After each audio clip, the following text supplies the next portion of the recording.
Alguns achados antigos nos deixam intrigados até hoje. Existem artefatos criados há milhares de anos que provavelmente tiveram grande impacto sobre a vida das pessoas em sua época, mas hoje não podemos decifrar exatamente como.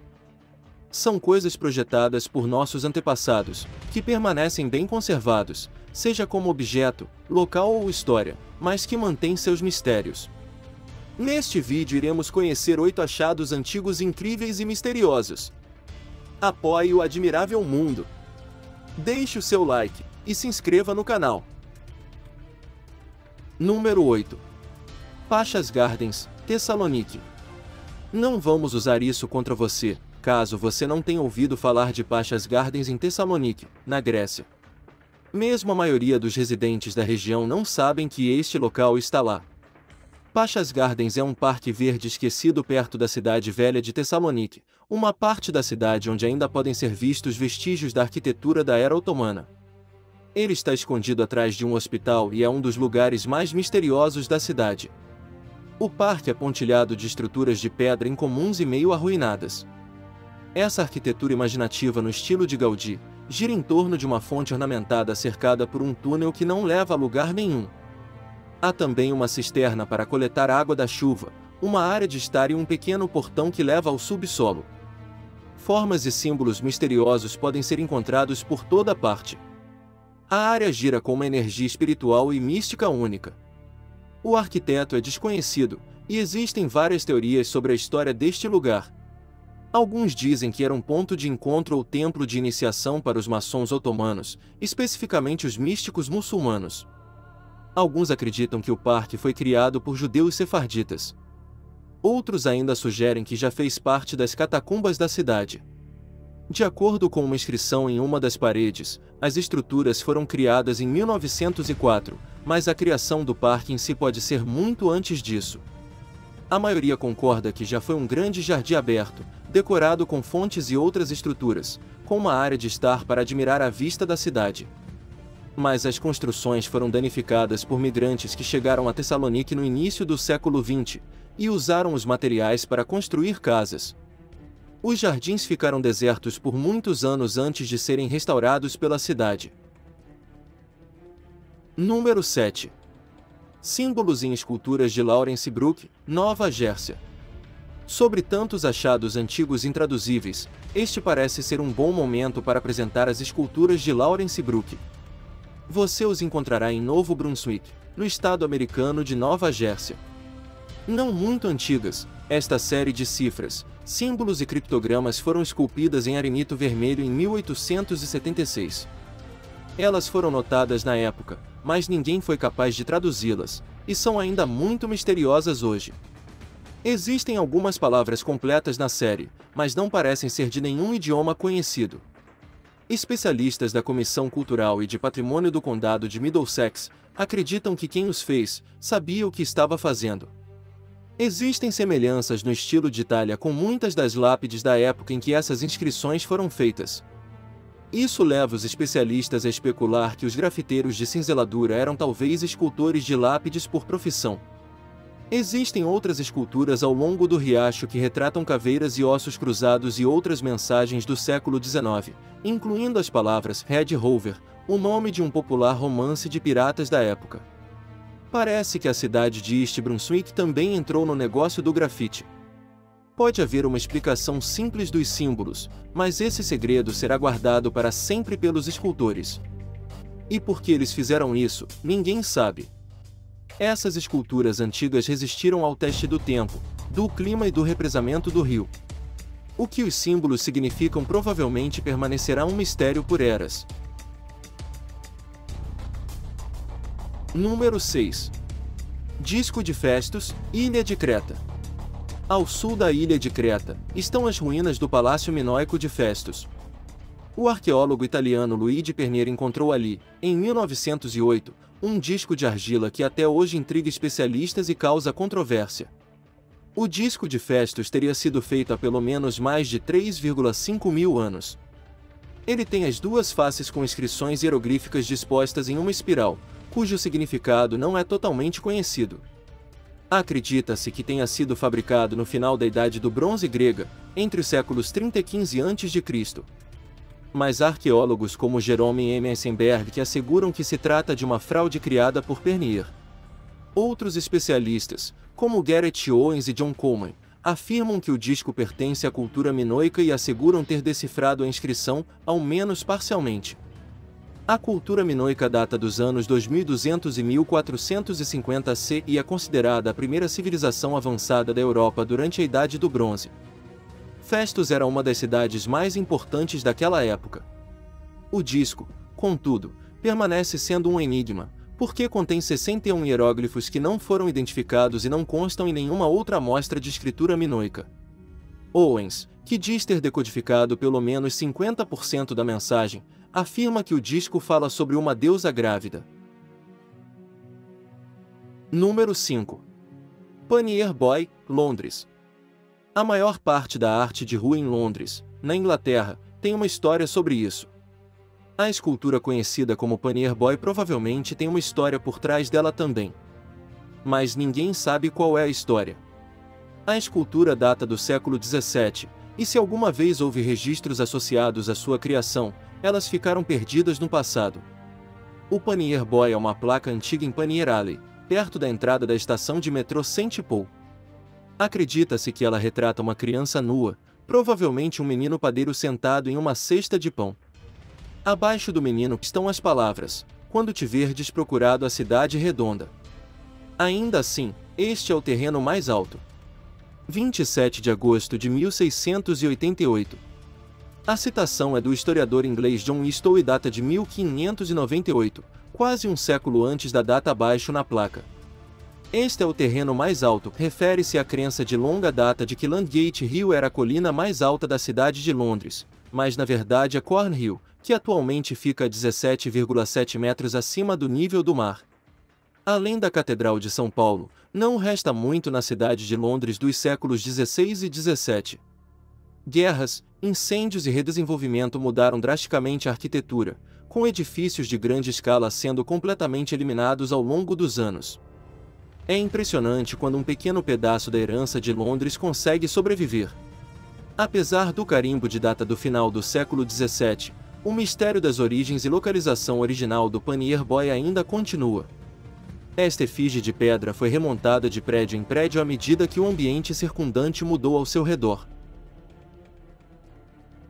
Número 4. Máscaras faciais de pedra, Israel.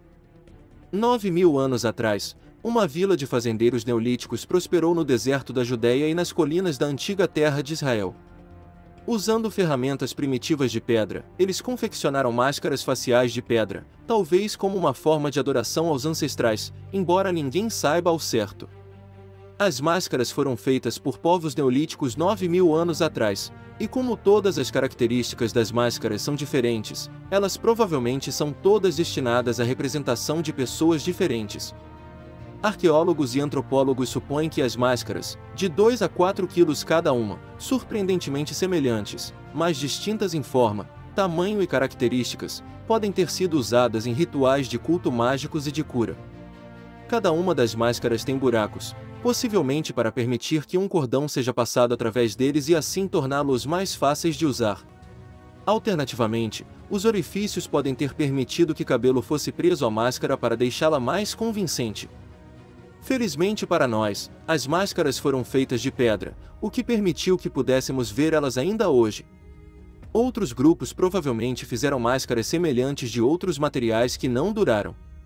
Agora, se foram feitas realmente para serem usadas em cerimônias mágicas e rituais, ou como itens decorativos para serem usadas nas festas da Idade da Pedra, nós provavelmente nunca saberemos. Número 3. Forte de Tarakaniv, Ucrânia. O Forte de Tarakaniv, também conhecido como Forte de Dubno, é uma verdadeira maravilha de se olhar. Agora um dos seus lados está em ruínas, mas mesmo em um estado tão triste, a fortaleza atrai muitos turistas. Muitas lendas e histórias místicas estão associadas a este lugar na Ucrânia Ocidental. O Forte Tarakaniv está localizado perto da cidade de Dubno, região de Rivne, perto da vila de Tarakanovo. Foi construído com o objetivo principal de proteger a ferrovia Lviv e era uma fortificação de terra de concreto. Circunstâncias militares e políticas complexas na Ucrânia nos séculos XVIII e XIX exigiam fortificações estratégicas, como o Forte Tarakaniv, a fim de proteger suas terras e cidadãos. O forte viu ações das guerras mundiais durante o século XX. Embora seja chamado de forte, provavelmente seria mais preciso descrevê-lo como um castelo. Forte Tarakaniv é uma construção retangular que mais se assemelha a um losango. Suas paredes costumavam ter cerca de 240 metros de altura. O forte costumava ser cercado por um fosso largo e profundo do lado de fora. No meio do forte havia um prédio de 2 andares, ao qual se ligava um longo túnel de pedra para o transporte de munições e outros bens necessários. O túnel é preservado até nossos dias. Os moradores chamam o Forte Tarakaniv de Cidade dos Fantasmas. Muitos acreditam que o local é assombrado pelos fantasmas de muitos soldados que morreram no forte durante longos e horríveis anos de guerra. Outra lenda conta a história assustadora sobre o laboratório nazista localizado no Forte Tarakaniv, durante a Segunda Guerra Mundial, no período da ocupação alemã da Ucrânia Ocidental, e conduziu vários experimentos em prisioneiros de guerra para produzir soldados com superpoderes. A lenda não conta se os cientistas nazistas conseguiram, acredita-se apenas que antes dos alemães se retirarem do forte, eles despejaram grandes quantidades de concreto para encher as dependências do laboratório e esconder tudo o que ali acontecia. Número 2. Esferas de Pedras, Estados Unidos. Trabalhadores da empresa americana Standard Fruit Company, em 1939, estavam limpando uma floresta ao sul da Costa Rica para plantar bananas, quando descobriram algumas esferas de pedras. Desde então, foram encontradas outras esferas desse tipo no país, mas até hoje, arqueólogos questionam a utilidade de tais objetos e como foram feitos. Acredita-se que tenham sido feitas por volta do ano 600, pelo povo de que desapareceu após a conquista espanhola. As esferas têm tamanhos diferentes. Algumas apresentam diâmetros de 7 centímetros e outras de mais de 2 metros, e podem pesar até 16 toneladas. Alguns arqueólogos, como Francisco Corrales, do Museu Nacional de Costa Rica, disseram que sua equipe chegou à conclusão dessas pedras serem um símbolo de hierarquia, cargo e distinção. O especialista explicou que as esferas eram feitas com grandes blocos de pedras e esculpidas usando ferramentas também feitas de pedra, como martelos, e depois passavam por um processo de polimento. Há quem acredite que essas esferas podiam simbolizar prestígio, a depender do tamanho. Número 1. Mistério de XYZ, Connecticut. 4 ladrões de banco estavam de olho no Deep River Savings Bank. Era o inverno de 1899 e o banco havia sido avisado um ano antes de um possível roubo. Em 13 de dezembro, o líder foi pego tentando arrombar uma das janelas altas do banco, e acabou baleado e morto, pois o banco estava pronto com um guarda contratado, um homem local chamado Harry Tyler, que era vigilante e bom com uma arma. Os outros 3 se espalharam, para nunca mais serem pegos. Como o banco sabia com tanta antecedência do assalto não está muito claro, mas eles colocaram Tyler no caso, e todas as noites ele se sentava, esperando que algo acontecesse. Com um corpo não reclamado pela família ou amigo, a cidade enterrou o ladrão no cemitério Fountain Hill, onde seu pequeno bloco de lápide fica em um canto remoto. Pouco depois do enterro, Tyler recebeu uma carta, anônima, mas com letra de mulher. Ela pediu que o túmulo fosse marcado apenas com as letras XYZ, e o cemitério obedeceu, primeiro com uma simples cruz gravada e, eventualmente, com uma pequena pedra então marcada com estas iniciais. O mistério de XYZ cresceu com o tempo, mantido vivo pelo avistamento anual de uma mulher de preto que chegava a Deep River Landing todo o mês de dezembro. Sem dizer uma palavra, dizem que ela andava pelos trilhos da pequena estação até o cemitério, a apenas 1,5 km de distância, visitava o túmulo e deixava uma pequena flor. Por 40 anos, as pessoas afirmaram vê-la. A lenda de XYZ é bem conhecida nesta pequena cidade de Connecticut, e muitos afirmam que o nome do ladrão de banco sempre foi um mistério. A história se enraiza na comunidade local, que cobre o túmulo com flores e moedas todo o mês de dezembro. Hoje viajamos pelo nosso admirável mundo em busca de 8 achados antigos incríveis e misteriosos. Qual deles você mais gostou? Conta para a gente nos comentários. E aí, gostou deste vídeo?